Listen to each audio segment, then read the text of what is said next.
Juma kungi va tarovehlarda qilinayotgan mav'izalar asosan musulmonlarni bo'lishga sabab bo'lyapti.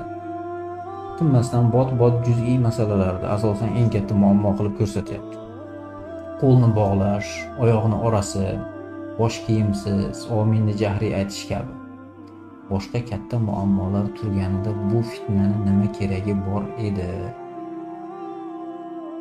Hamma o'zini vazifasini qiladi. Endi jumalarda tezis bilan gapiradi. Ya'ni O'zbekistonda mustaqil o'zi shu bugungi bo'layotgan insonlar orasidagi muammolarni olib chiqib, shariatdagi hukmini bayon qilib beradigan bu islom davridagi mav'izalar emas. Avvalgi jumalar qanaqa bo'lardi desa, xutba deyotgan so'z insonlarga xitob qilish degan.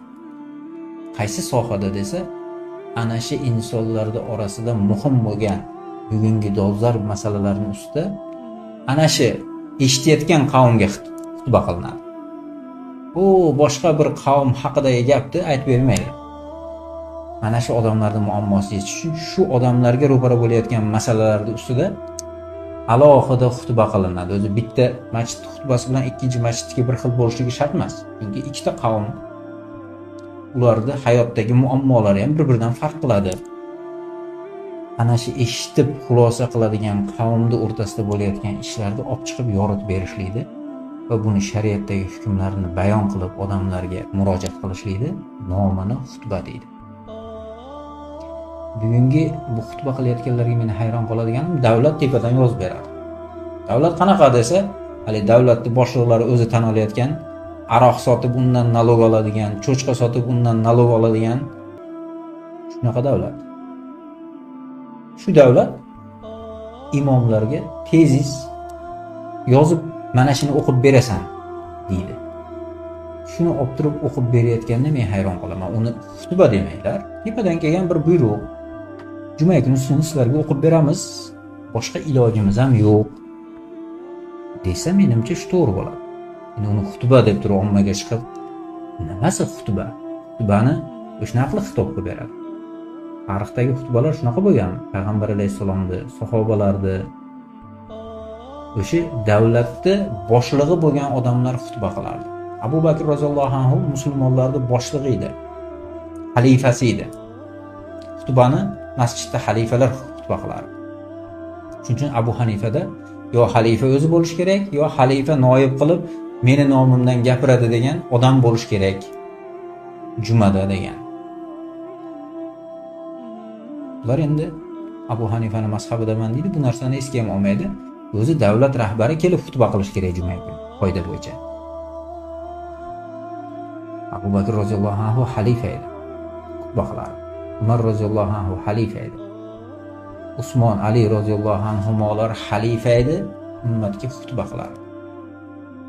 Keyingi xalifalar xutba qilardi ummatga. Ummat orasidagi masalalarni xutba qilardi, yetkazardi o'zlari. Bugun tepada u benamoz bo'lgan, jumasi emas, kunli 5 vaqt namozini ham o'qimaydigan, hatto ketini yuvmagan, mustahabi yo'q odamlar aroq ichib o'tirib yo harom ishga botib o'tirib tez yozib ber mana ularga deyapti. Jumada o'qib bersin. Mana shu mavzuda yozsin desa farqi yo'q, olib borib yozib bersa shuni o'qib beryapti.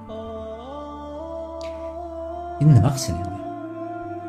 Sizga juma kuni chiqib olib Usmon roziyallohu anhu musulmonlar xalifasi bo'lgan ekan, xutba qilgan ekan. Imom Azam rahimahulloh xalifa xutba qilsin yoki xalifani noibi kelib xutba qilsin degan ekanlar. Jumada shu kerak ekan. Ey islom ummati, xalifalar qani xutba qiladigan deb sizga jumada xutba qilib bersinmi? Endi kimdan nima kutishligi bog'liq-da. Bugungi imomlardan shunaqa haqda aytib o'sha yerda chiqib islom ummatining muammolarini yechib berishini kutayotgan bo'lsangiz, noto'g'ri kutyapsiz ekan. Ular unaqa odamlar emas. O'zi ular shu ishga olinayotgan mahalda shu siz yozib berganda o'qib beraman degan. Yaxshi, o'shini bugungi kunda o'zi birinchi Xudo Mirziyoyev, ikkinchisi alislar Alloh deb yurgan deb turib kelmayapti. Kelsa shuni ham o'qib berishga majbur bo'ladi. lekin so'zni orasida ulab ketyapti.